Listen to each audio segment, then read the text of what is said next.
at you, all you voiceless talkers. Plainly fly into the stinky dragon and imbibe our latest... That's loud. Can no one else hear that? Oh, it's you. Yes, I hear. And do you want lemon with... Got it, no lemon. Okay, anything else like... Sure. We can get you pre-flayed brain. No, I don't need to write it down. I can remember it. Well, you're gone. Okay. Previously, B Team's briefing at Fort Endridge was suddenly shattered by a pair of peculiar pugilists, the conjoined Renaissance. These fighting figures focused on Gunther, forcing his friends' futile fighting to the wayside.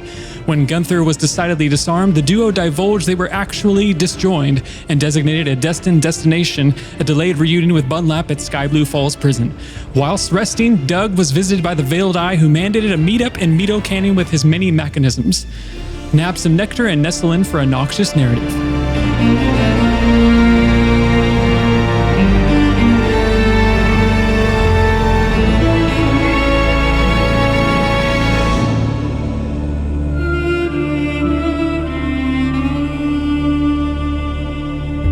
Hello, everyone. Welcome to Tales from the Stinky Dragon. I'm your Dungeon Master, Gustavo Sorola, and I'm going to hit our 4 players with an arrow.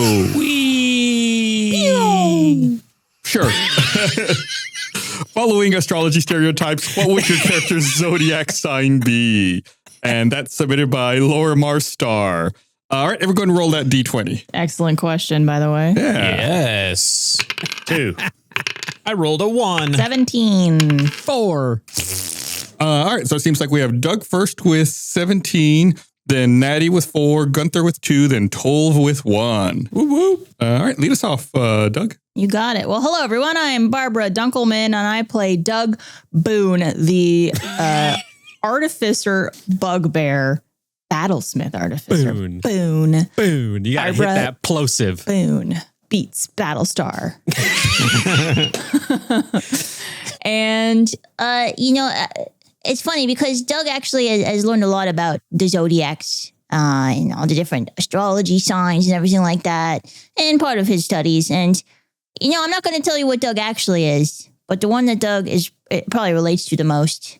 It's got an unfortunate name, but it's Cancer. Oh. The reason is Cancers are typically, very caring, very, a little bit emotional, might have like a harder exterior, but a soft interior, whereas maybe Doug's just only soft outside and in. But, it's just very compassionate, gets a little bit emotional from time to time. And, he also likes the summer months. So being born in July would be pretty cool. Are you crabby? Do you go good with butter? I don't appreciate those jokes, Tol. I don't want to be eaten, okay? I know you're hungry. I know it's first thing in the morning. I don't eat. That's very true. All right, Doug, Cancer. Good to know. It's a good match for you. Terrible name, though. All right, who's up next? I think we had Natty with 4. Yeah. Hi, I'm John Reisinger. I play Natty Wonder, who is a drow, warlock, drag queen, and mother of the bringer of the end of all times. Mm-hmm. And I don't necessarily subscribe to the zodiacs. I'm gonna admit I don't really know much about them. But I'm looking at them, like if I had to like pick one that I associate with the most, I gotta go with them Capricorns. Mostly because of superficial reasons, like the little sign is like this little goat with horns and it reminds me of my little baby with his little horns. And so I like that. And then also it's apparently that they love like family and music and traditions, and so I'm like, okay, I'll go with that as well. It's just it also makes sense that their sign is like the end of the year and the beginning of the year, so I kind of like that with me and my baby, Yeah. So that's what I'm gonna go with. The beginning of the end. Yeah, I began the end. All right, Capricorn for Natty. Writing these all down. Thanks, Natty. Gunther, I think you were up next. Yes, I'm Chris Demarais, and I play Gunther, the male crook folk fighter. And for me, I would say that I might be as Taurus, because they say that Tauruses are stubborn and bullheaded and can get stuck in a rut, but I do not have horns. Please do not say I do. I also do not like cows. I like how you paused thinking we might say that you have horns. Please don't say I do. The script that we all read for these shows did say pause for a reaction. That was a typo. That was a holdover from an earlier draft. Okay, cool. I should have updated I'm my glad we sent script. that into the writer's room a little bit longer. So Taurus, because you're bullheaded, but not because you have horns. Yes. Okay. That's what I would have given him as well. All right. Yeah. Very, very stubborn. I'll grant that. All right. Thanks, Gunther. And last up, I believe we got Tolv. Hello, it's me, Tolv, played by Blaine Gibson. And yoo-hoo, good day to you all. And for Yoo-hoo. my astrology star things, I find myself a bit of a big dipper, you know. I'm out there looking for my little dipper, you know. I'm keeping my options open. I have mini spoons to give to my team. You know, you can fill me up and why is everybody looking? Yes, Natty, yes. Question. Yeah. Did you just say you're looking for like a romantic relationship with someone? That's new news to me. I like that. I'm open to options, you know. Who knows? I don't know. Not single. I didn't ask. I I didn't. don't think you're his type, Gunther. Yeah. Okay. So yeah, I consider myself a big dipper. Yeah. But that's not a thing. I thought that's what you were going to say, John. I mean, I took that as a astrology's joke, and What's so the joke? Stop it, you big dummy. I took that as the joke, but the other is I'm interested in like him revealing things about himself because that's the whole point of these things. We're supposed to learn a little something about each other. I learned something new, so I wanted clarification. Yeah, a big dipper. I think the obvious answer for 12 would be Pisces. Why? Because am I a good fish. chef Fish. or something? It's a Or- water sign, and Oh, you also wear your heart on your sleeve as well. You got a little bit of emotions going. okay. Yeah, I'm open to this. I mean, my manufacture date was May 14th. It says right here on my arm if you revealed the skin. I think that's technically a Taurus, but I don't know astrology. I follow the stars for, the different boat navigation things, and I've always liked the Big Dipper. So that's what I relate to. It's your guiding star. Yeah. Is the Big Dipper with the North Star? Yeah. It is. Okay. It definitely- Okay. I just like the idea of Tolv making his guiding star one of the ones that moves constantly. It's one of the ones in the Big Dipper, but not the North Star. It's another one. Yeah, it's not the constellation, isn't that right? Yeah, that's true. He just gets out on the ocean and goes in circles. It's efficient. All right. Thanks, Tolv. Always a laugh. Said with the straightest. Always a laugh. Always a laugh. Blaine, that was hilarious. You crack me up. Such a hoot. I sense you have something in your heart waiting to be made, Doug. I guess I just don't feel as inspired lately. Some of my inventions in the past have caused so much pain, and I guess I'm just afraid. Well, the past is just that. It's time to move forward and learn and grow. I have faith in you, Doug Boone, that you'll be able to do whatever you set your mind to. You want to give me like a little clue or a little hint, maybe code word? Map. Yeah. Wait, what was your name again?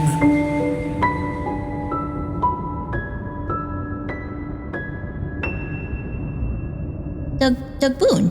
Doug Boone, that's right. I was going to say that. Doug Boone.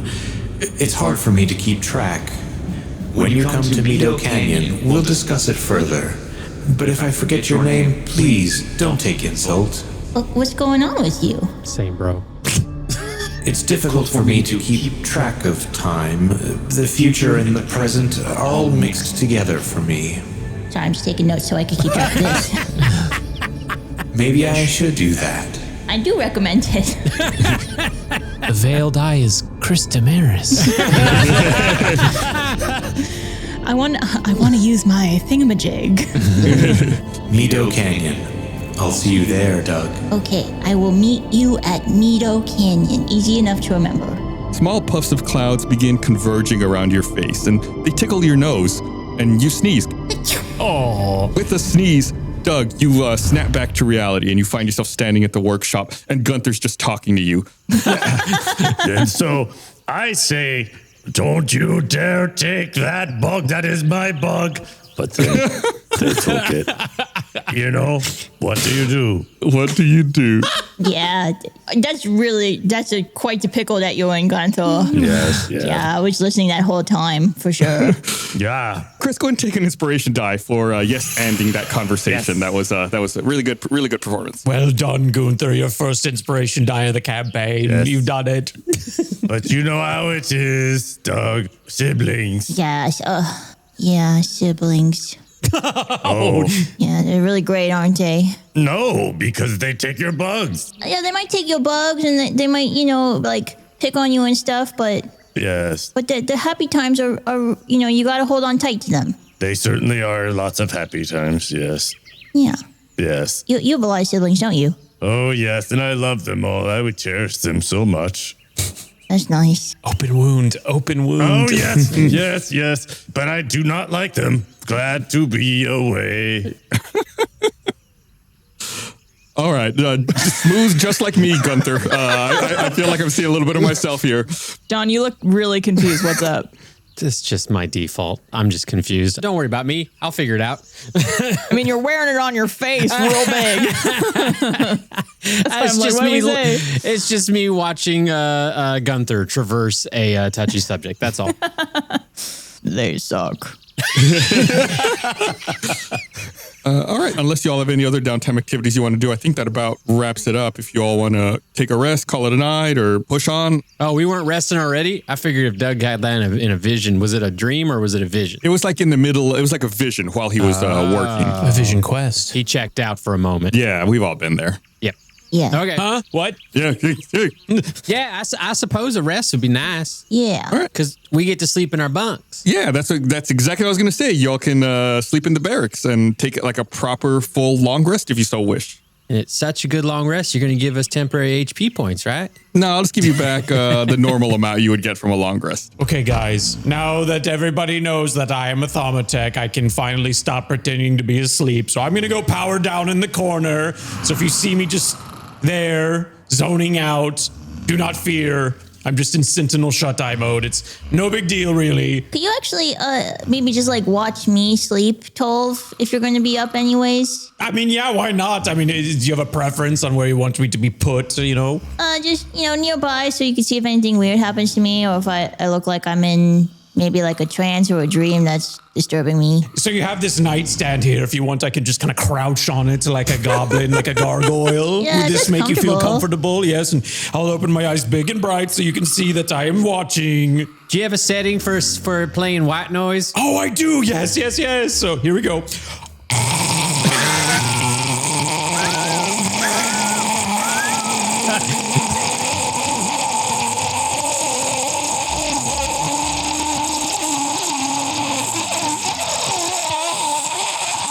Are you going to pass out? What? Did you say something? I was going to ask if you could maybe play Thunderstorms instead. Okay. Yeah. That's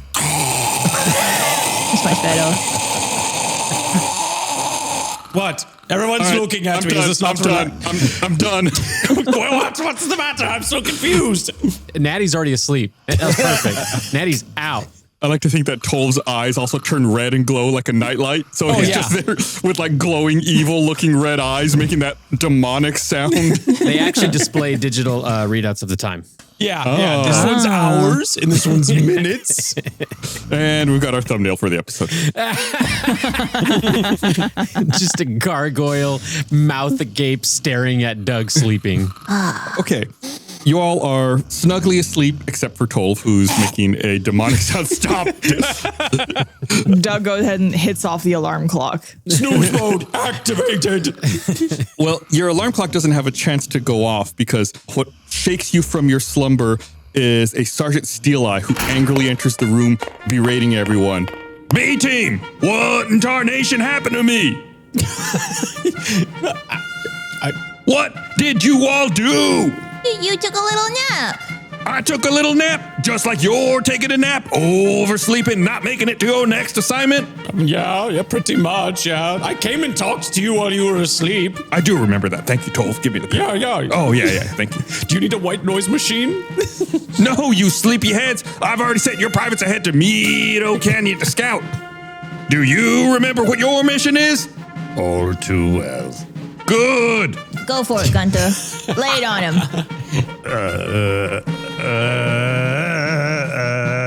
A beautiful song. Wow. Sounds like white noise. It was to go to the Boiling Bluffs because their metal creatures are attacking oil miners and stealing relics from the Fire Eater Temple. Also, they're bees. They're bees. Is your mission to be a beekeeper, son? No. Are you gonna harvest honey, put it in a little jar, sell it at a farmer's market? That sounds lovely, but Wow. It's not your mission.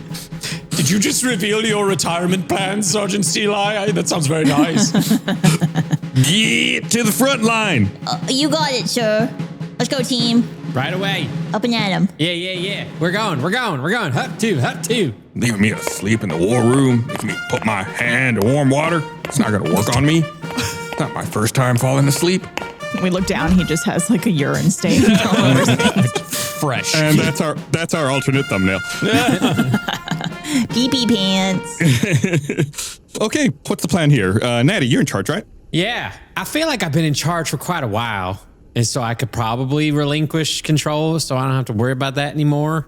Well, who gave it to me? I think Tolv gave it to me. Or maybe Gunther gave it to, or Doug. I think I gave it to Doug. Doug gave it to you. Okay. If maths, I think it's got to go to Gunther. Okay, then I bequeath to Gunther. I accept, but with reluctance and dishonor. Dishonor. Dishonor. Why dishonor? I don't know. I do not feel as though I should leave, but I shall accept it.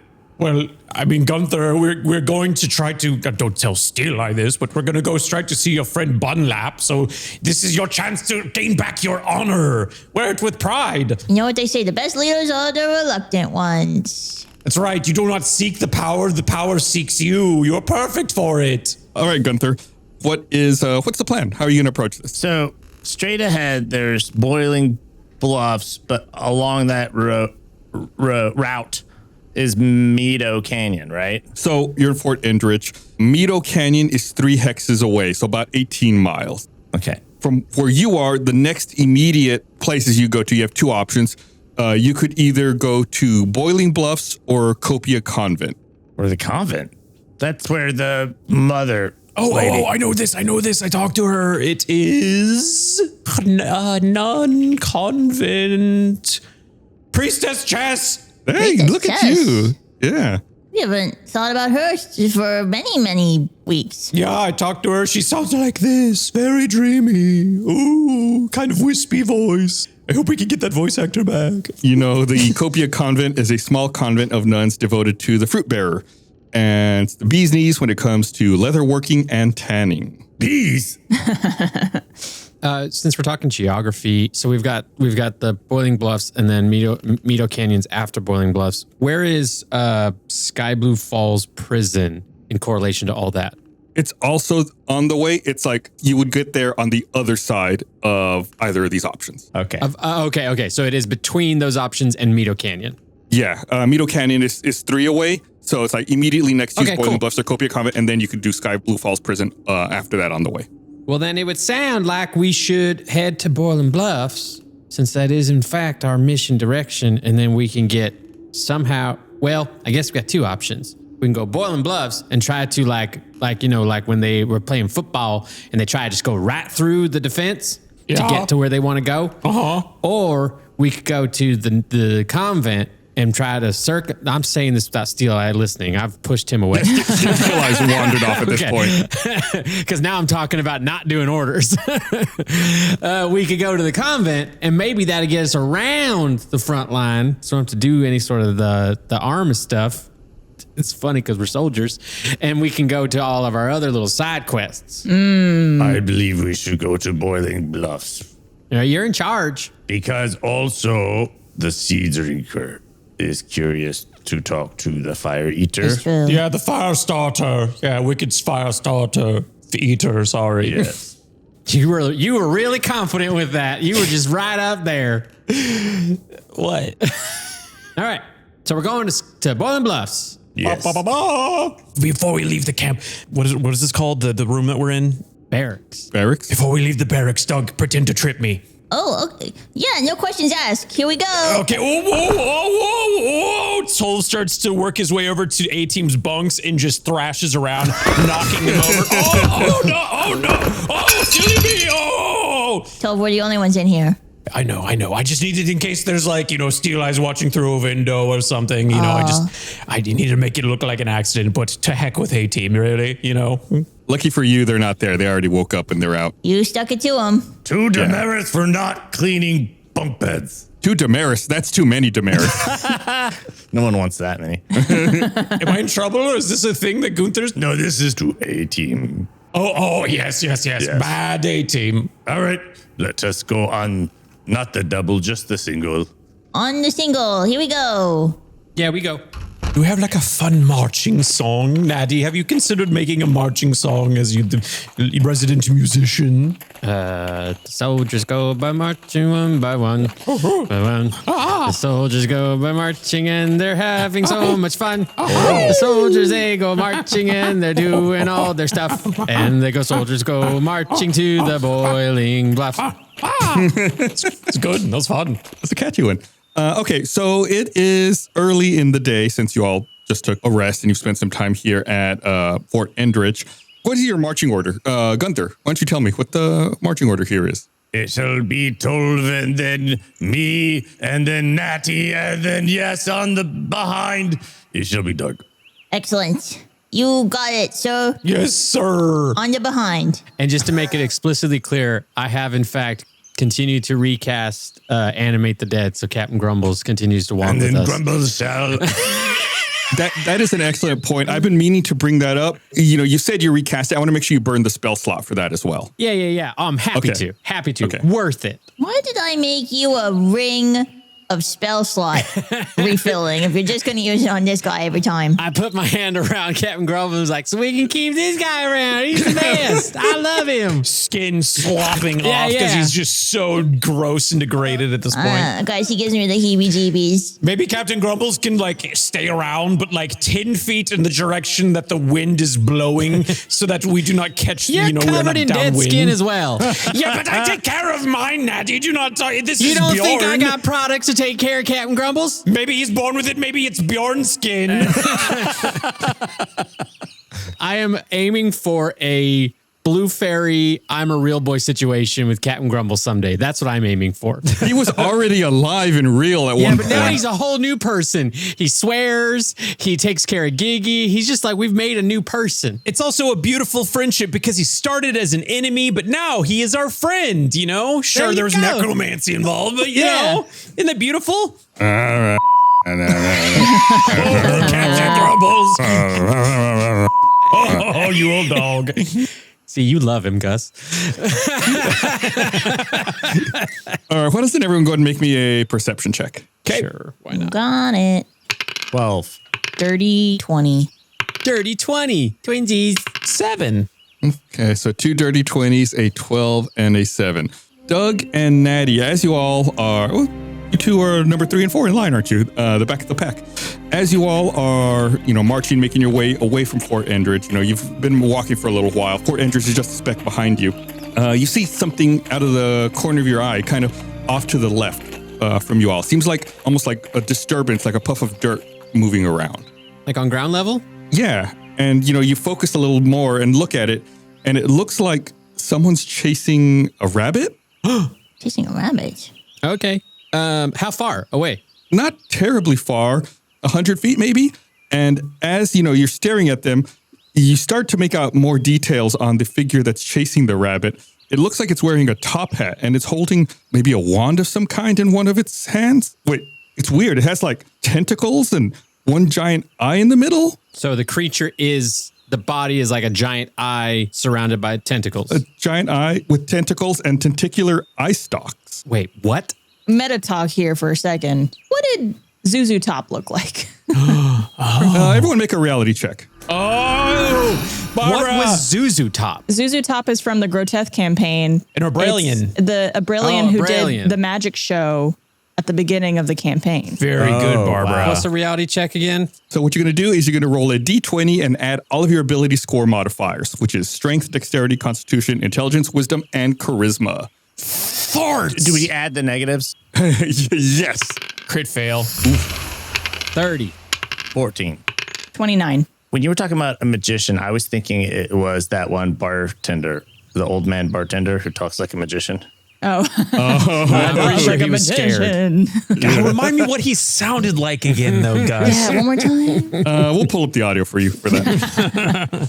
All right, so 29, 30, 14, and a 1. Yep. A 1? I'm proud of that. I think he didn't add his modifiers. Yeah. It'd be a 10. But Just for the record, crit fail and crit success is only on like attack rolls. When you make your skill checks, you can still add everything. Like it's not an automatic fail with a 1, an automatic success with a 20. But if you rolled a 1, that's probably not good anyway. okay, it was a 10. Yeah. Natty, you did okay. Everyone else, not so much. I got 29. 29? It's one less than Natty. Yeah, but you had to add 12 to your roll. Yeah, I rolled a 17. It's pretty good. 30 was the number we were looking for. So only Natty is okay. Dang. So now I got to make a few rolls. That dang -1 charisma got me. I actually don't have any negative modifiers. That's good. It's as if you cheated on your rolls. I've had plenty of characters without negatives. Yeah, so have I. I don't know what you're talking about, Blaine. I'm special. I'm nuanced. I have ups. I have downs. I'm human. Well, I'm not. I'm a thaumatic. Seeing this creature kind of makes your brain hurt from, like inside, and it doesn't quite make any sense. And as a result of seeing this disconcerting image, Doug and Tolv, you have this sick feeling in the pit of your stomach, and you absolutely cannot stand. You abhor violence. You want to do everything possible to avoid violence. Oh, nothing's changed for me. Oh, God. Oh, Control, Alt, Delete. What is happening to my processor? But I mean, would that apply to Gunther and Tolv? Would they have to roll at all because they didn't technically perceive this person? Yes. Okay. I'm a bit of an empath, okay, Barbara? If I just feel the vibe of the room. Maybe you all cancel then. Yeah, they will be affected by it. Okay. And is there a condition metagame wise? No, for the rest of this session, you're just going to roleplay as if your characters hate violence. Okay. But not me. Not you, Gunther. You pooped your pants. You pulled a steel eye. Gunther, you get a chill down your spine. It's cold. Yeah, it is cold. You want to avoid darkness whenever possible. You're afraid of the dark now. I shall keep my eyes open. That's a good plan. I start singing that one song by The Darkness. I believe in God. Gunther, it's the darkness. Oh, no. So for the rest of this session, Gunther, you are afraid of the dark. And all three of you, whenever anything pertaining to violence or darkness comes up, you have disadvantage on any roll. But not Natty. Regarding that. No, Natty's fine. Natty kind of squints and looks at the strange looking magician following the rabbit. And she rubs her eyes and looks again and realizes that what she saw was not of this world, maybe not from this reality. It's some kind of weird illusion. Then after rubbing her eyes, she looks again and the magician appears totally mundane, like a normal human being chasing a rabbit. Still a weird thing for us to be finding as we walk through this place. Just a magician playing with the bunny. Can I approach the magician since I'm not scared of anything? Yeah, meta-wise, just because of this weird reality bending situation, Natty, the only thing that happens to you is you get disadvantage on your next roll. Well, poop on you. Got him.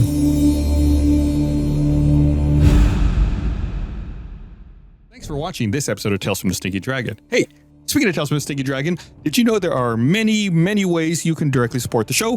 One of those ways is by checking out our online store at store.stinkydragonpod.com and picking up some awesome merchandise. We have products featuring not only every campaign, but every player's character as well. Everything from hats to shirts, to hoodies, to stickers, to mugs. All things Stinky can be found at store.stinkydragonpod.com. Plus, as an added bonus, if you make a purchase at store.stinkydragonpod.com, you might get a personalized thank you audio message from one of our cast or crew. Talk about value. So open up a new window right now, head over to store.stinkydragonpod.com and tell them Gus sent you. I rolled like a 35 on my persuasion, so you have to. Go. What do you wait? Go. Did you know that we make a post show for every episode of Tales from Stinky Dragon? It's called Second Wind, and it's where we look at the gaming module to learn how things could have gone differently, what we did right, what we did wrong, and what the heck we were thinking. Here's the clip. Here's how you make a good adventure. Don't just make a dungeon where it's like, oh, here's a trap or here's a monster. Well, why does this room exist? What would be the practical use of this space? Why is it here? There is a metallic, shiny, singing bowl sitting on the table in the middle of the room. It is enchanted to offer a guided sleep meditation to anyone that walks through the door. That's a perfect example. This isn't even meant to be a trap. This is a meditation room, a spiritual room for the people who live in this space that we're traveling through, and it becomes a trap. It's us clashing with something that's already existing, and it makes that world seem so much more flushed out. Wow, I actually sound almost smart there. Second Wind is the perfect companion piece for Tales from a Stinky Dragon, and you can find every episode on our Patreon at stinkydragonpod.com. We need your support to keep making this show, so please go to stinkydragonpod.com to join our party and get access to Second Wind and a ton of other exclusive shows and perks. Thank you.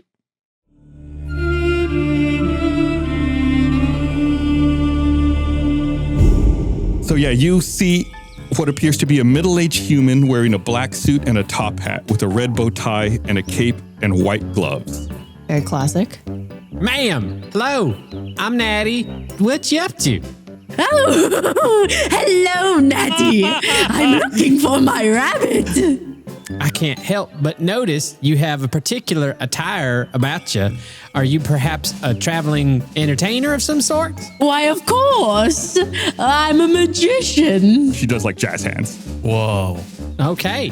What happened with your rabbit? Looks like someone let the rabbit out of the hat. You don't seem quite bothered by the fact that you're about to lose your act. Oh, you know, rabbits are a dime a dozen. I can always find another. Did Gunther try and catch the rabbit? Yeah, what do? You try to chase after it? I'll chase after it and then grab it with my tongue. Oh. Just don't hurt it. Yeah, don't hurt that rabbit. No. If you hurt that rabbit, I'll fight you. Oh God. Oh. All right, why don't you make however you like make an attack with your tongue or whatever you do to grab it. Well, to grab is like a strength opposition, but I don't know as far as like the move if it's like a dexterity thing. I don't have an attack roll for my tongue. I thought you had like a specific thing for it, didn't you? No, it doesn't do damage. It's just grab things. Oh, okay. Then just do like an arm strike in that case. 17. All right, I'm gonna make an opposed roll here for the rabbit. See if it gets away. With the tongue to grab it, it's an opposed dex grapple check. It's the Stinky Dragon fun fact of the day. Did you know that Chris's favorite Pokemon is a Lickitung? Yep. It's a good one. Is that true? It is. Yeah. Do you know what mine is? Hold on. Jigglypuff. Snorlax.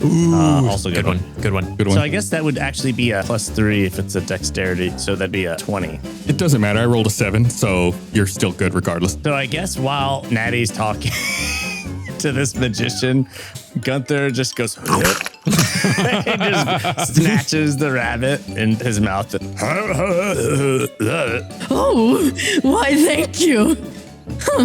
Most people don't want to touch the rabbit.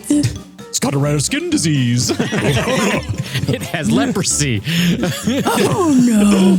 It's way worse than that. What's wrong with the rabbit? Well, it's rabbit, of course. Perfect. Oh, rabbit, I get it. Yes.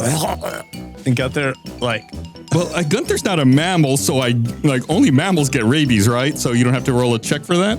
I didn't know that. Thanks for teaching me something. Wow. Yeah. Today I learned. yeah, it's about their blood temperature. Yeah. That's why animals are resistant to rabies if they have warmer or colder blood temperatures, like possums. Hey, Ben, as producer of the show, can you put us under educational on podcast now? And welcome to this episode of Rabbit Facts. Not to be confused with Rabbit Facts. It's our competing podcast. Oh. The magician takes off their hat and grabs the rabbit and sticks it back into the hat. I do not know if you should be taking that to children's shows. Oh, it is what it is. We might need to old yeller this rabbit. Oh no. It's violent. I do not like. Oh, there's been fewer gigs since the war started, so I've got to do what I've got to do to book the events, and this rabbit is a part of it. Did you get lost from where you were going? I mean, are you out here all by yourself? We're just trying to chase this rabbit?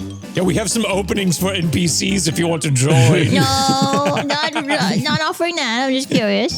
The magician does like a very exaggerated, pulls its hands up to its eyes and looks off in the one direction in the distance, then turns around 180 degrees and looks off in the other direction in the distance. He goes, Oh, I guess I lost track of where I was when I was chasing my rabbit. Oh, well. And with that, the magician turns around and begins walking off in not even the direction it came from, just a totally different direction. Godspeed. Weirdo. Anyways, that was weird. Yeah. I can't wait to fight her at the end of this campaign. You all just let Infernus walk away, and you gave her back her most powerful weapon, the rabid rabbit. Isn't that like an old folktale of like a traveling wizard on the road that people meet and is granting them wishes? Something like that. Wizard of Oz? Do we get any wishes? The magician does not turn around. I think it's like a monkey's paw thing. I felt more Mad Hatter than anything. That's just Gus's portrayal. Oh, you're right. I'm sure whoever we do the VO will do a much better job. Oh, use your inspiration die. So you can be deprecating, but I can't be deprecating on you? When you do it to someone else, it's insulting. When you do it to yourself, it's deprecating. As the magician walks away, she raises her hat up and you hear in a loud booming voice, Oh, and don't forget to tell everyone you've met the great Zephyr Blake. Zephyr Blake. yeah. Well, that was weird. I think that was actually par for the course with our adventures. We've been meeting some weird characters all this time. Fair. In fact, was there a magician who was the bartender? They just talk like one. They just talk like one. Okay, Yeah. okay. Well, we have lost many, many minutes with this rabbit thing. We shall continue. Oh. I think you still have a little bit of fur on your tongue there, Gunther. There you go. Thank you, Doug. You would look good with a beard. Really? Me? I mean, you already have one. You're practically one giant walking beard. But I'm saying, Gunther, Could I try one? Here, let me fashion you one real quick. Just swap toes. Doug shaves off a little bit of his fur and puts it on Gunther. What do you think, Gunther? How do I look? It is scratchy. Very cool. Yeah, why don't you keep that? Okay, I shall. It's a shame we're sold out of 12 beards on store.stinkydragonpod.com. Otherwise, Such a bummer. you could buy one there. We're hoping to restock those soon. Someday. Q1. There you go. Okay. So the magician has walked off. What do you want to do, Team Leader Gunther? We shall continue. Not go down any rabbit holes. Very nice. After walking for several hours, you eventually start to come up on Boiling Bluffs. As you are walking to the outskirts of the area, you see a creature start running in your direction, very panicked. Gunther, what do you do? What kind of creature is it? It looks like it's a balding gnome with singed ginger hair. Are you friend or foe? You gotta tell me. Help! With what? Have you seen any metal creatures? Oh no. They've stolen a relic from the font. Okay, bye. And then the gnome runs off back into town. Oh, I had so many questions for him. Oh, A stolen relic from the font. these could be my brothers and sisters, but I think it's very clear I should probably stay low key, not to reveal myself here. Yeah, we won't out you. So you know in Boiling Bluffs that there have been tale of metallic monsters recently seen hiding near the riverbank. In regards to the font, was it like a Helvetica, a Comic Sans, a Times New Roman? Like what? All right, so Boiling Bluffs, they're blackened bluffs that dribble with crude oil. And the river bubbles with boiling oil, and there's brick and mortar buildings and oil lamps and torches that are lit throughout. Is there something to do with the fire eater here, right? And the fire eater's got a thing with the sea drinker, right? Yeah. Correct. And here in the Boiling Bluffs, there are a few landmarks that may be of interest to you. Okay. There's the Crude Corral Tavern, the Font of the Fire Eater, which is the temple, and Sora's Sump, which is a mine. What of the Fire Eater? The font of the Fire Eater. Helvetica of the Fire Eater, as Blaine would say. Thank you. I say we shall go to the font of the Fire Eater to inquire within. What do ye say? I mean, also, they said a relic was stolen from the font. So assuming they just got one font here, that's probably where it was stolen from. That's a very good point, Doug. Thank you. Yeah, and we should keep out for those dang darned metal people. Watch out for those guys. Am I right, guys? Are you metal or are you technically made out of something a little more advanced? Look at the brick and mortar, the architecture of these buildings. Look at these things. Wow. I'm not metal. Shh. And I have a beard. All right, so what's the move here, team leader? I guess move towards the font, lowercase. Okay. Which means sneakily. Gotcha. Like trying to avoid this. I think there's a lot of chaos going on right now, so I don't know if anyone's really going to pay attention to us, to be honest. Is everyone running around, or was it just that one dude? As you're walking around, you don't notice anybody else running around panic. It seems like it was just that one person who seems to be running around panic. Maybe he's having heat stroke or something. Maybe he got bit by that rabbit. Gus, can I do something? Yeah. Can I take a look at my shield? Is it glowing? Now, for the listeners, remind them, why would your shield glow? Yeah, no, it's okay, Gus, that you forgot. I'll remind you. So basically, anytime I'm near a Thaumatech, it's supposed to glow the runes on it. It's bright outside, so it's hard to tell. And, as you're looking at it, you think maybe it is? You kind of do that thing where you cup your hands around your eyes to try to make a little dark area and look. And it seems like it's ever so faintly glowing. Interesting. Maybe we could take it into a dark room. Oh, never mind. That's a terrible idea. All right, you get an inspiration die, Gunther. I already have one, but I'll take it. Okay, so you're heading over to the font. Is that correct, Gunther? Did I hear you right? Yeah. You see a towering column of smoke and the temple carved into the cliff face. There seems to be a river running through the cliffs, and it has the aroma of like barbecue. So the river running into it, is it normal river or is it black river? What? You said there was like oily river, right? Oh, yeah. It's like a oily river. So the oily river is running into the font, and is it coming out any different? No, the river's running through the cliffs, and the temple is carved into the cliff face. Okay. Sorry, when you said is the river black, I was like, what's he talking about? Okay, yes. All right, well, I guess we just go up to it. Knock, knock, is the Fire Eater home? Okay, you walk up to the temple, Gunther leading the way, knocking. As you're doing that same person that you met at the outskirts of town, that same balding gnome, comes running up to you, Gunther, hand out, and begins shaking your hand very enthusiastically. Oh no, the Fire Eater is not here right now, but does show up quite regularly. Hi, I'm Flack. Who are you? Flack, I am Munther. Munther. Pleasure to meet you, Munther. I look back and wink at the guys because I'm in disguise. And then I look back at Natty and Doug and shrug. Flack, we overheard you saying that a relic was stolen from the font. I assume this is the same font you were referring to here. Yeah, yes. It seems like the gnome's always out of breath. Yes, it is, yes. Let me show you around. And there the gnome begins pointing around. You see, we have a natural font of oil, always burning, very comfy. We've got beds with woolen blankets for priests and visiting travelers. We've got a steam room for prayer and meditation, and a hot stone slab for cooking hot meals. And a reliquary, relics for divine manifestation.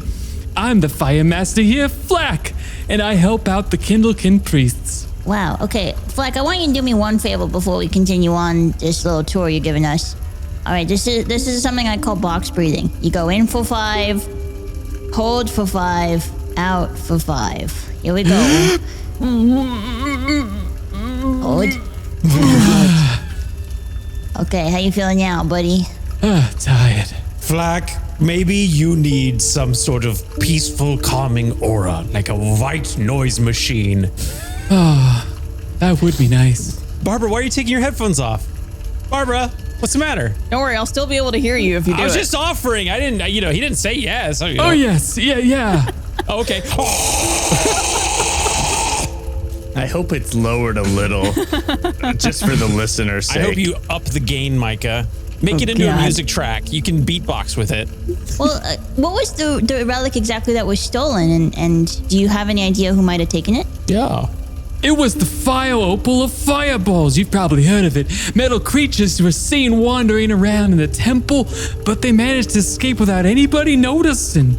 And these metal creatures, are they like humanoid? Were they walking on, 2 feet? Or were they like spiders? Like, what do they look like? Yeah, they were humanoid, yeah. Okay. Were there any identifying qualities of these metal creatures? They're metallic? Metallic, great. That makes sense. Did they refer to each other by any name? Do they communicate in any sort of way? They were made of some kind of blue-gray metal. Ooh. Do you know why they want the fire opal of fireballs? Well, it's very important and very powerful.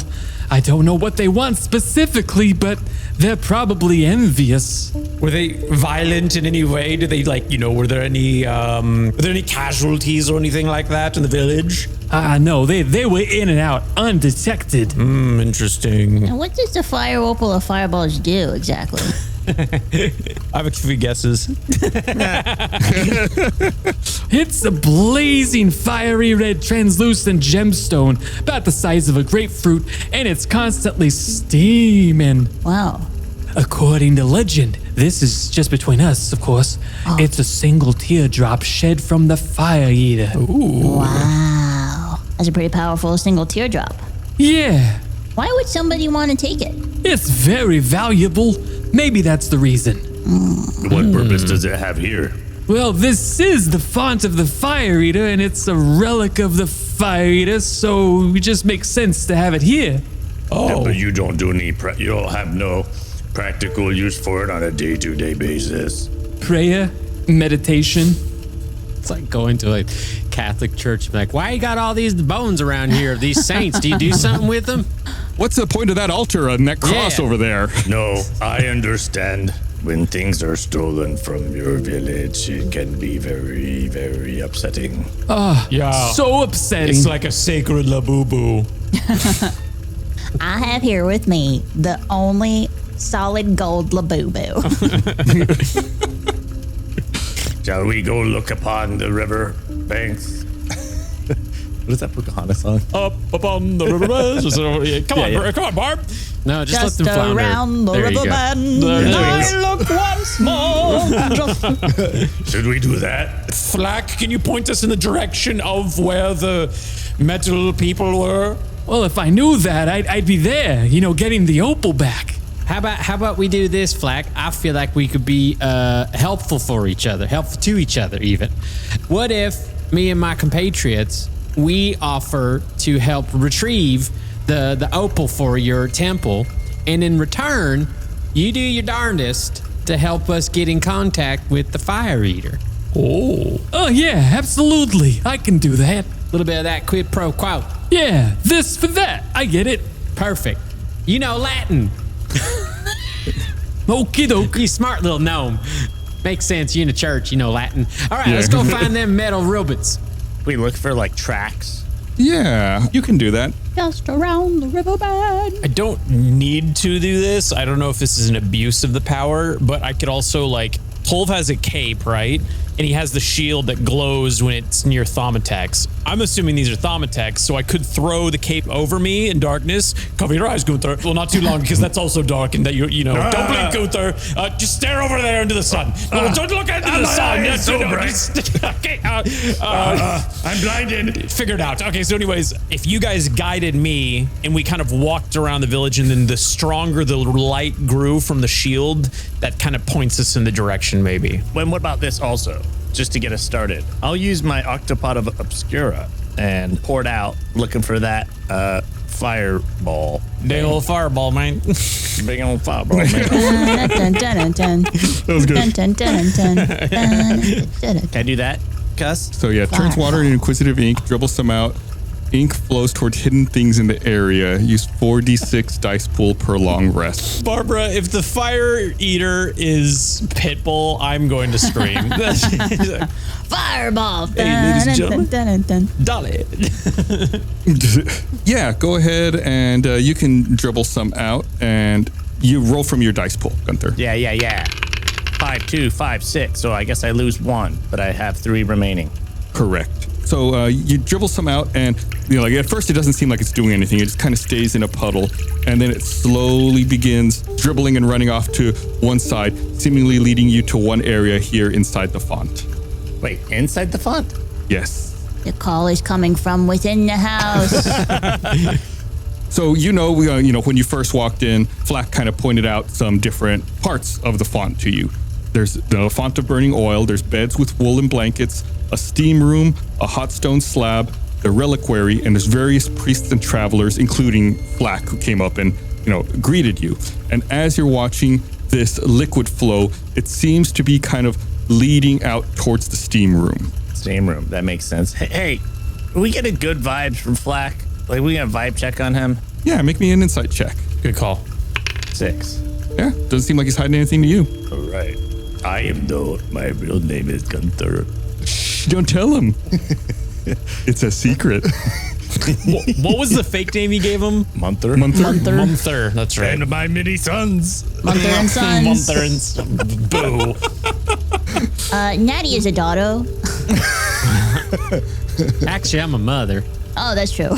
She's a blank. She's a mother. She's a child. She's a blank. You literally can't say that word. That tickled me. I don't know why. She's a female dog. She's a mother. Before we begin search, we should take stock of your temple so we are familiar with it. Oh, absolutely. And you know what, Chris? Since you rolled an insight check, I'm going to give you something. I'm going to reward the investigative effort here. Let's yes and your terrible roll. Yes. You rolled an insight check on Flack. It seems, based on you trying to read him, that he genuinely cares about serving the community. It seems like his concern is real and that he genuinely is concerned about what's going on here. Oh, that's a cool read. Yeah, okay. I like Flack a little bit more now. I just feel bad every time Gus has to voice Flack because I worry that Gus is going to pass out. Yeah. No, it's okay. I'm totally fine. Don't worry about it. Gus is stressing me out so bad. I need some white noise because I'm so stressed. So I guess could we head towards that boiling room? Steam room. Yeah, you bid adieu to Flack and begin walking, following the liquid in the direction of the steam room. And, as you approach it, you can see a river trickles past a hot bowl of coals that are causing steam in this room. And there's benches with wool towels and what seems to be a drain in the floor. And around the room, there's various Kindlekin priests meditating and praying. Natty casts Disguise Self and puts a towel around her and a big old towel around her wig. So she looks like she's meant to be in here. Or just got out of the shower. Yeah. And then she sits down next to like those guys. Okay, yeah. Can I get a vibe for the guys in there, the Kindlekin priests? Yeah, like you want to make a vibe check, or what do you try to do here? I want to acknowledge that we are in a sauna and they probably are in various states of unclothed. So I don't want to like stare, but I also want to. I feel like I could maybe recognize a sibling if that's what they are, or a Thaumatek. So you're like looking at them, and then you put your cape over your head with your shield and like try to look at it and see in here to see if it's any brighter, like that kind of thing. Sure. Total normal sauna behavior. Yeah, that's me. Well, these priests that are here, they're not exactly, in sauna attire. It seems like they're meditating and praying, like they're deep in thought. They don't seem like they have much regard for you. You kind of, check your shield to see if it glows any brighter. And it does seem like it's glowing a little brighter, but it's not like super bright and blinding or anything. Okay. I give like a cutting of the neck thing to the rest of the team. Like, this isn't them. Kill them? Gunther draws his sword. I know Natty was in the midst of disguising self to do something, so I don't want to like all of a sudden just completely leave that. Yeah. In order to assist that, let me give a little bit of flavor text. These priests seem like they're wearing outfits made of black wool, and they're wearing steaming ceramic shoes. Their shoes are steaming? Yeah. Like as in their shoes are hot? Probably. How bad does it smell in there? Just their shoes, or not the ground? Maybe it's like a flatulation, or not flatulation. What's the word I'm looking for, Gus? Flagellation. Flagellation. It's so close. Why are those two words It's so really close? So there is a hot bowl of coals steaming in here as well, Chris, to answer your question. Natty, do you want to do something with your disguise here? Yeah, so you described them as like meditating or praying. Are they like sitting? Are they kneeling? Is this like, what's the prayer situation? 2 of them are kneeling and 1 of them is sitting, and they all appear to have their eyes closed. Okay, I'm going to sit awkwardly close next to the guy who's sitting. Okay. Can I just sit there and listen for a second? Do I hear anything? Self-flatulation. This is flatulence. That's the steam. It's actually their farts. Yuck. I mean, you don't hear anything. This person just seems to have their eyes closed. Okay. Since you sit down like right next to them, this priest opens their eyes and kind of like turns and looks at you and then closes their eyes and bows their head once again. Hey, I'm new here. What are we doing in here? I was on a tour of the temple and I wanted to come in here and it seemed like you guys were having a good time. I am attempting to reconnect with the Fire Eater. Oh, reconnect? Like you've connected with them before? Well, the Fire Eater has not been seen in some time. Normally, she manifests herself here quite regularly, but it has been a while. Was her disappearance in correlation with like the loss of the opal, or was this happening before the opal went bye-bye? It's been happening since before the opal was lost. Oh, okay. We worry she might be offended. Offended?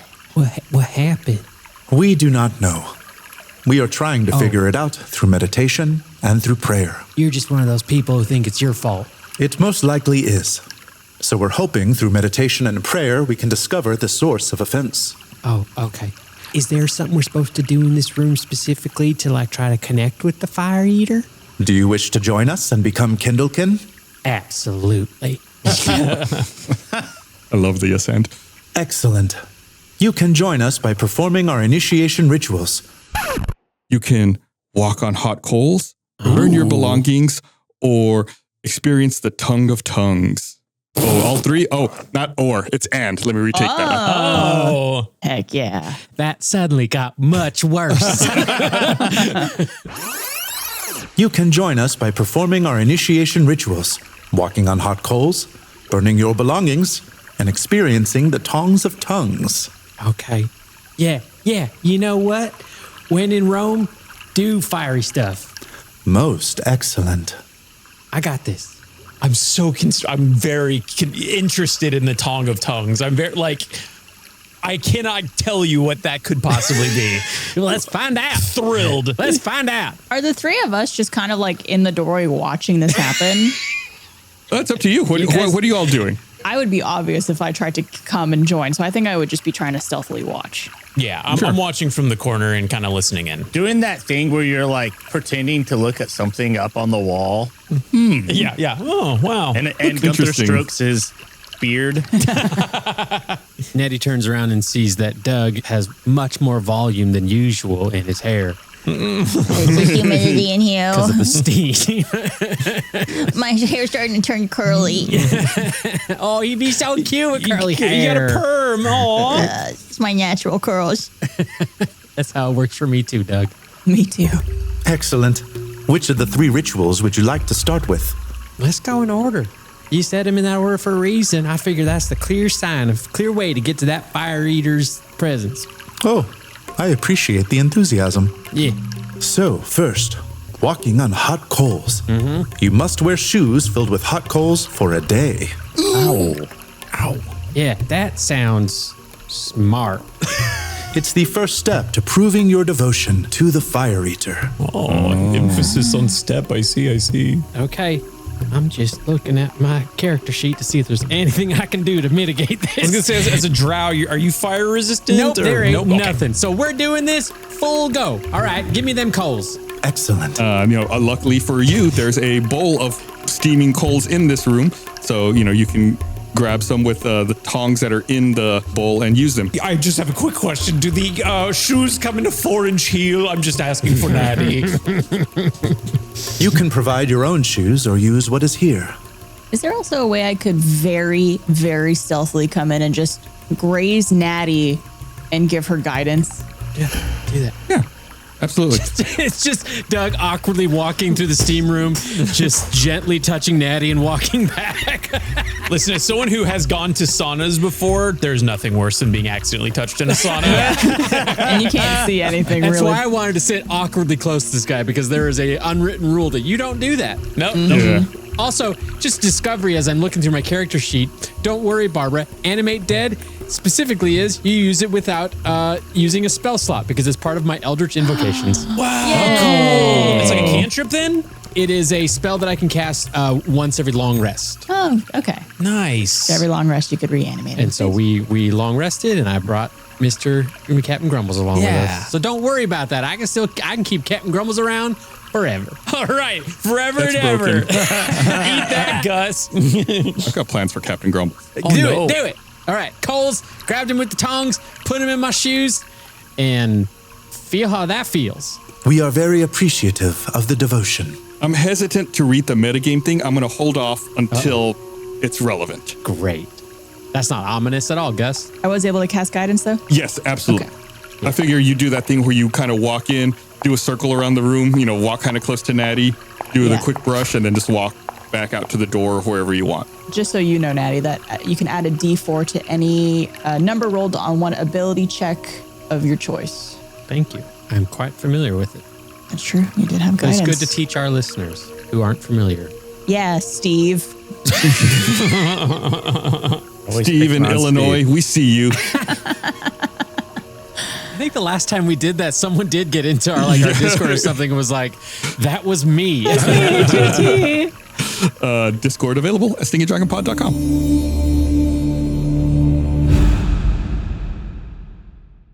Hey everyone, I want to tell you about something really awesome we're doing over on our Patreon. We've been playing Baldur's Gate 3, the award-winning D&D video game, but completely in character as Mud, Bart, Kyborg, and Gum Gum. So if you think our normal adventures are chaotic, wait until you see us in a fully open-world RPG where anything is possible. Bart's looking for love, Kyborg tries to solve every problem with backflips, Mud tricks me into using Bart as a weapon, and Gum Gum is learning about life and where babies come from. So if you like the Infinites, this is for you, and it's only on our Patreon. We've got a whole collection of exclusive gameplay videos, like John and I playing Elden Ring as Gunther from Campaign 3. There's also D&D one-shots and mini-campaigns with new characters and wild adventures. So go to stinkydragonpod.com where you can access all of our exclusive content and a bunch of other cool perks. That's stinkydragonpod.com. It is the best place to directly support the making of this show. Thank you so much. I'm Micah Reisinger, writer, editor, and composer of Stinky Dragon. Beneath the dramatic dice rolls, the spellbinding storytelling, and hilarious hijinks lies a secret ingredient. A force so powerful that few dare speak its name, but you seem trustworthy. It's called music. Every piece of original music from Stinky Dragon is available to you for the low, low price of free? Free. Are we sure about that? That's a typo, right? It's got to be a little bit more than that. Okay, it is free. Okay. All right. My entire catalog of Stinky Dragon soundtracks, that's 13 albums of sweeping orchestral scores, pulse-bounding battle themes, and emotional ballads, now yours to underscore your epic D&D sessions or set the mood while you mow the lawn or walk your fur babies across the road. I don't know, whatever you do to listen to music. Stream Stinky Dragon soundtracks now wherever you get your music for free.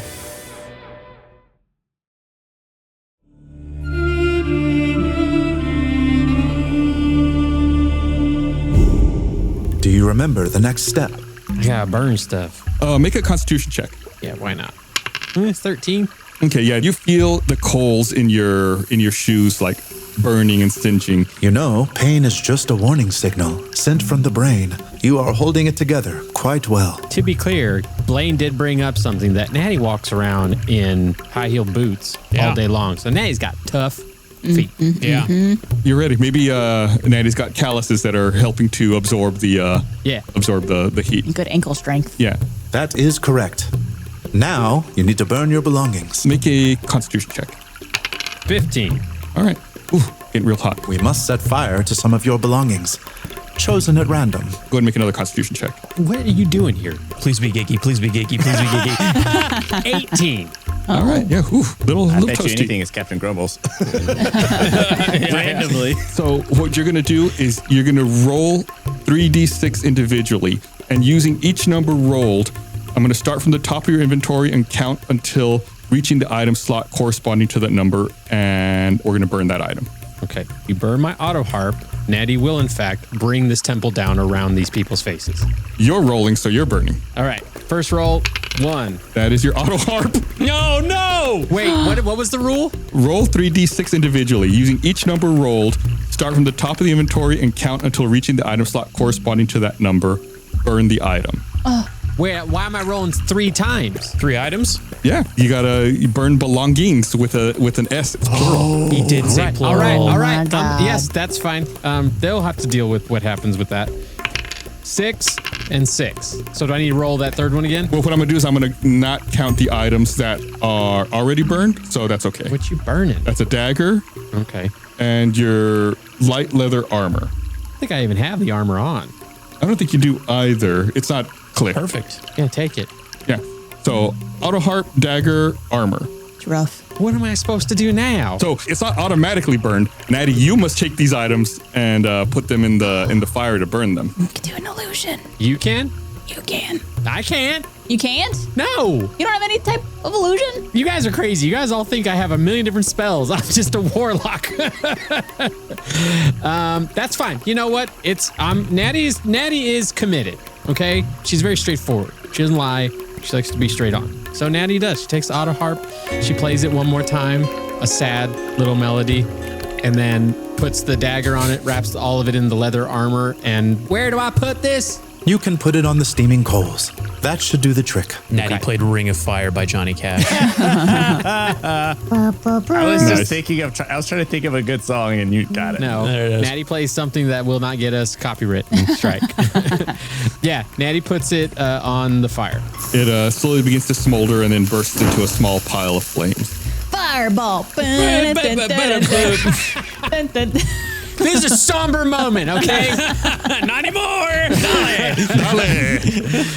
Oh man, Todd. We used to work with Todd. He did great pitbull Really impression. good. Yeah, Oh, it yeah. was crazy good. The last step is the tongs of tongues. All right. I'm so excited, thrilled for I want to this. see what this one is. What's this one entail? This one is simple.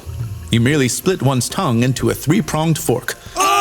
Using the tongs of tongues and a blade of your choosing, do the deed, you will certainly bleed. And now that you look, you see this Kindlekin's tongue is split into a 3-pronged fork. Okay. You sure you want to do this, Natty? Yeah. Natty goes and grabs, you said it's like a little blade? Using the tong of tongues and a blade of one's choosing. So you can supply your own blade. Well, you took one of my daggers. I was going to say that's in the fire. You still have one. I have another one. I think this will just make you cooler, in my opinion. Yeah. Natty takes it, and Natty's tough as nails. She takes the tongue, pulls out her tongue, and goes, Giggy, don't watch. Actually, Giggy, watch. This is important. This is culture. I was going to say, that doesn't seem like you. Fulb doesn't watch. Natty cuts her tongue into 2 spots. So she has a three fork tongue now? Doug was Exactly. accidentally watching it. Oh God! Oh God! Why did I watch that? Oh my God! I'm scarred for life. I feel like Doug would start vomiting. Well, Doug and Tolver also really like violence that's kind of violent, right? Yeah. You take 5 points of slashing damage. That's it? That's not bad. It's just a tongue. It's just a tongue. And you must talk with a numb tongue for the rest of the session. That's not going to be good for audio listening. Only when I'm in Natty's voice, right? Yeah, of course. Okay. Natty turns to Giggy, and knowing that Giggy has a demonic fork tongue, Oh, yeah. Mama like in that. Look up. And Giggy also goes back and he goes, Just blood dripping down. yeah. Giggy likes blood. Yeah. It's a horrifying image. That will not be our thumbnail for this episode. You ever like went to church with a friend and then they start doing things and you're like, what did I get myself into? You know, like this feels like that moment. I have not. I think this is more occult stuff than church stuff, if Yeah. I'm being honest. Yeah. The Kindlekin priest puts their arm around you very heartily, Natty. Oh, welcome, sister. You're one of us now. Great. I've forgotten why I committed to this. You don't sound right, Natty. Yep, that's not the right voice. Thank you so much. I appreciate that. I have a question. Yes? Shut up, Tove. Sorry. So, I didn't even get your name. What's your name? My name is Faunus Apollos. Fine. You said. Every time. It's just, I love you're immersing yourself in the character, and I love it. Fine, Paul. You said that these two other guys in here, that you guys are all trying to return to fire here. That mean you know them? Do I know the people in here with me? Yes. We're work acquaintances. We're not best friends or anything, but we work together. That's how Gus describes all of us. But like you've seen them around before. They're not any like stranger. Oh, yes, absolutely. Okay, because between you and me, we're looking for the metal folk who came in here and took the opal. Oh, yes. We need to find them. But now that you're Kindlekin, you have access to help from us. Ooh. Rewards program. Something's going to come from this? Yes. Okay, good. We love your enthusiasm. You jumped right in without knowing what you get. That's natty. What I get? Is it a replacement auto harp? Frequent friar miles. You get the boon of tamed flame. A spark of fire is always but a prayer away. Granted, the fire eater isn't preoccupied. Any relation, Doug? A boon of tamed flame. I imagine it's similar, but I don't know if there's an E at the end of that boon. No, there is not. Yeah. No relation then. You have the benefit of hot stuff. Need a woolen blanket, hot meal, scented candle, a light source? You can visit the font and find a fellow Kindlekin or send a raven and receive one of these items once per day. Whoa. Per day. Okay. And on top of that, the best benefit of all, fiery friends. We are forever part of a fiery fellowship that burns with compassion. Is there more involved with that? Or is that just you saying we're buddies? We're buddies. Okay. We're work acquaintances. I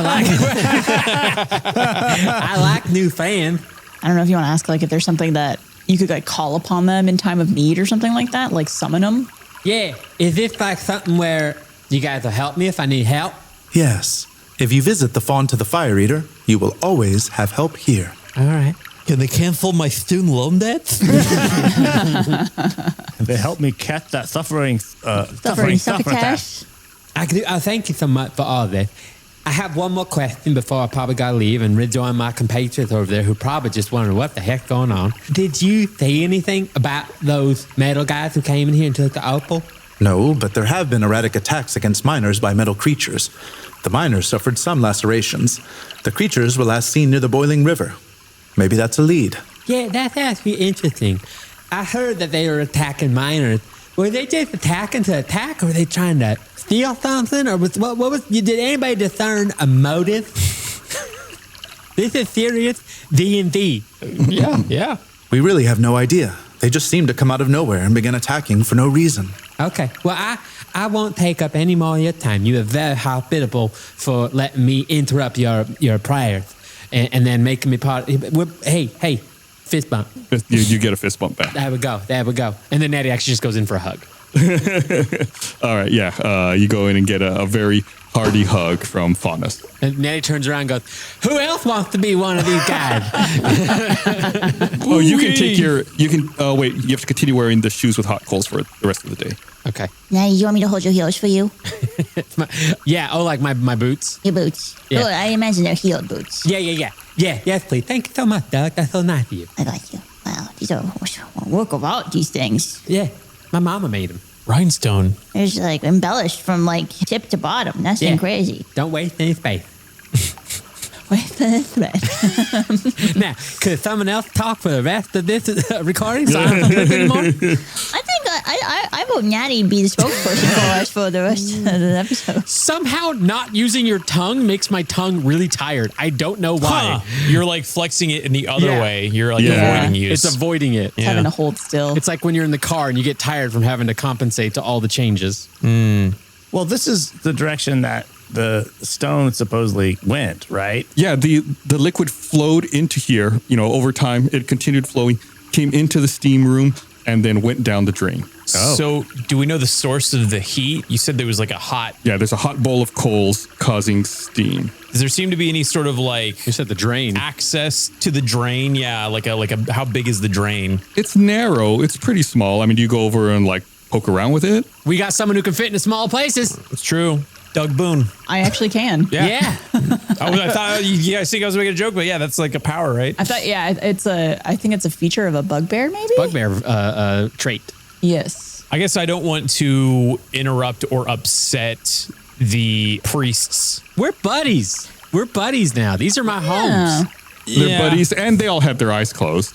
I don't know. I guess we could try to see if we could get into the drain. Oh, yeah. Without squeezing, you could move through and stop in a space large enough for a small creature.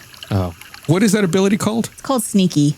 So me and Doug could both get in? Well, you go over and, you begin looking at the drain. And Tolv, since you're the first one who brought it up, why don't you make me an investigation check?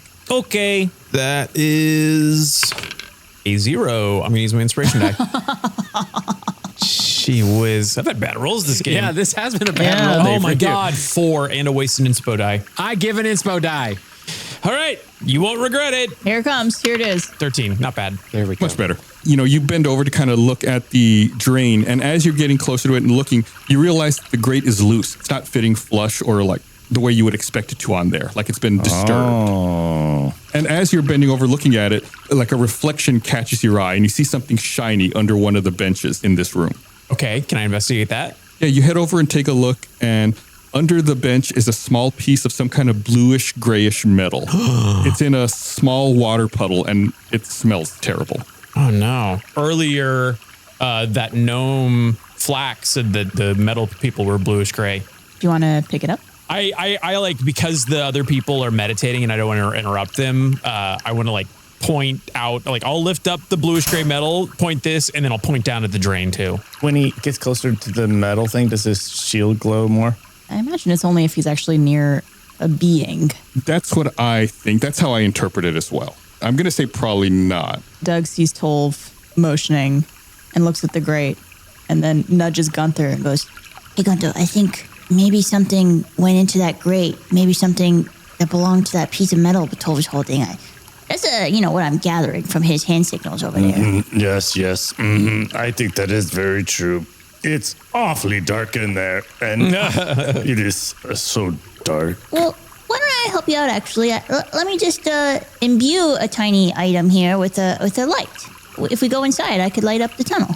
Oh, that would be most appreciated. Not that I'm afraid. Gunther's Nightlights available at store.stinkydragonpod.com. If we go up to the grate, could we tell if this tunnel is small enough for us to fit in? This opening is super narrow.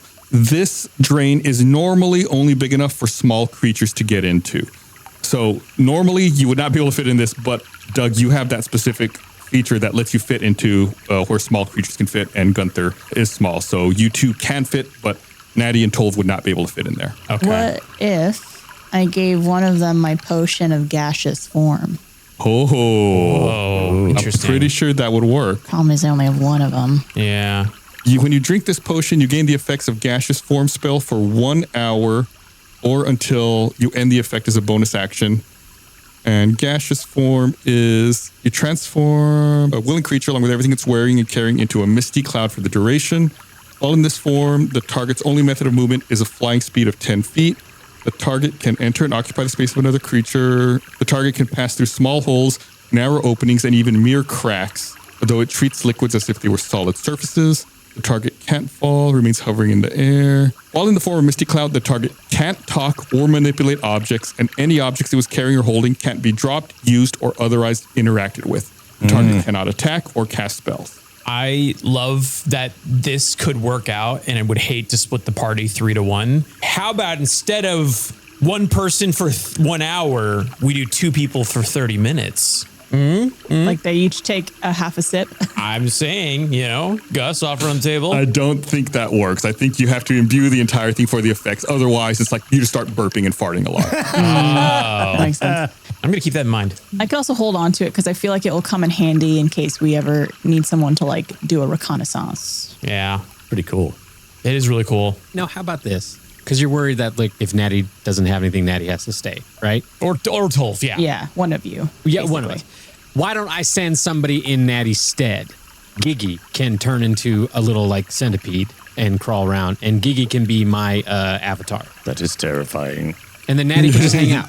Would Gigi not already be small enough to fit in there just as He is? probably is. Yeah, probably. Although he did get bigger, so I think he is bigger. The other alternative is you two go down there, we stay up here, you guys try to find us an entrance in. Do that. Yeah, let's do that. Okay, Gunto. I'm going to take out, do you actually have any more pebbles on you? Well, yes, of course I do. Here's one I was thinking of giving to you, actually. Oh, wow, perfect. Oh, okay. perfect. I am going to use magical tinkering to imbue this tiny little pebble with a 5-foot radius light. So it's Team Dunther or Team Gug? I think we land on Gug. Or in this case, Mug, since we're using a fake name. Or Gung. Yeah. All right. Well, then, holding out the rock, which is kind of like Gunther's rock in this moment. Could he go in? Yeah, so the rock is imbued with a magical light. Yeah, it's a 5-foot radius light. Okay. Gunto, also, just in case it goes out or doesn't last as long as I'm hoping to, just hold on to me as well, because, I got dark vision, so if you get scared or anything, just Doug will protect you. Okay, that's good to know. I have dark vision too, but it's still so dark I cannot help. It's very dark. I feel like I feel like Munther would be so scared that he'd be like holding that pebble like super tight. I'm imagining he's underneath me, like on my stomach, holding up as I'm crawling. Yeah, let's do that. So Doug and Munther begin heading down the drain with Natty and Tolv staying in the steam room. Is that correct? Yep, sounds good. You go down, or you're crawling, it's a very tight space through the drain. Normally, Doug, it's a miracle you can fit in here. I don't understand that ability of yours. But you Andy Dufresne it for a while. And as you're crawling through in the tunnel, you reach a fork. A fork? Yeah. Not a eating utensil, Chris. The tunnel goes to the left and to the right. And the little droplets, we don't see them anymore? No, not at this point. They're exhausted. Can Doug hear any sort of like noise or like the smell that little piece of metal was in the puddle? Oh, yeah. Is that smell coming from either side more strongly? Why don't you make me a perception check? I'm going to re-roll that because that was a 1. I'm going to use my inspiration die. Okay, 16. Not bad. That's pretty good. Yeah, you feel like that smell that you're looking for seems to be coming from the left side. As you're sniffing, you smell it. I imagine Doug like kind of furrows his brow as he smells it. You hear a voice coming from the right side. Oh, hello. Is someone there?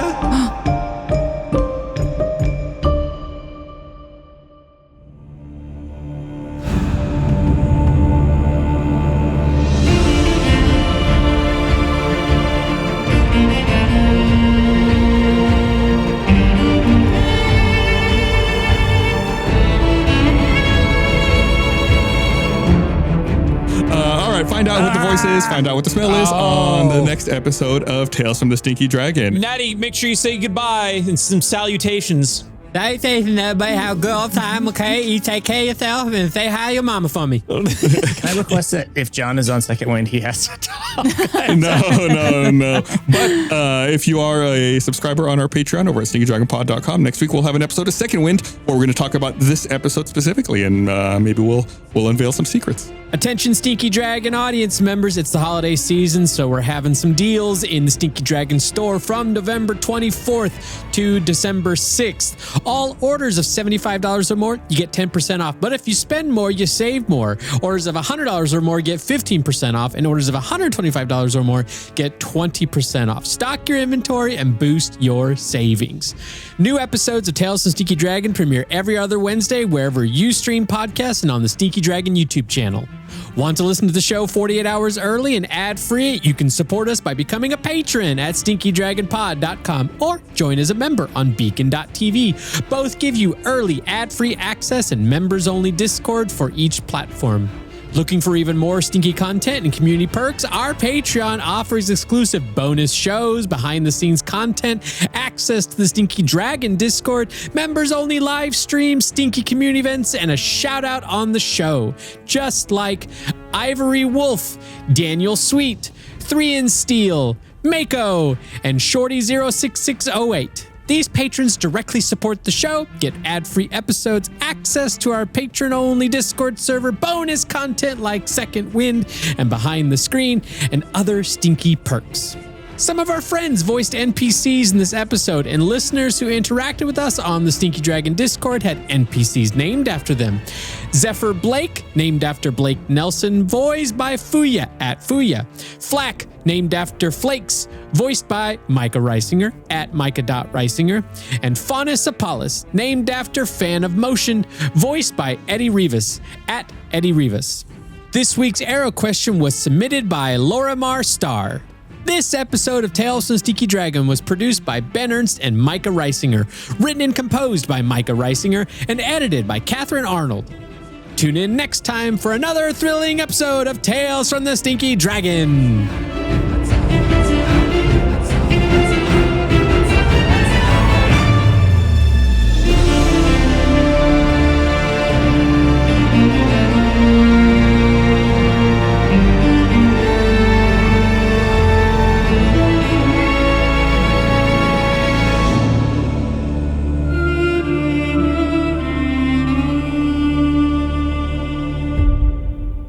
So, like, if I recall, the front line is a certain direction, but a lot of things that we also want to see, including Bunlap's imprisonment, are on the way.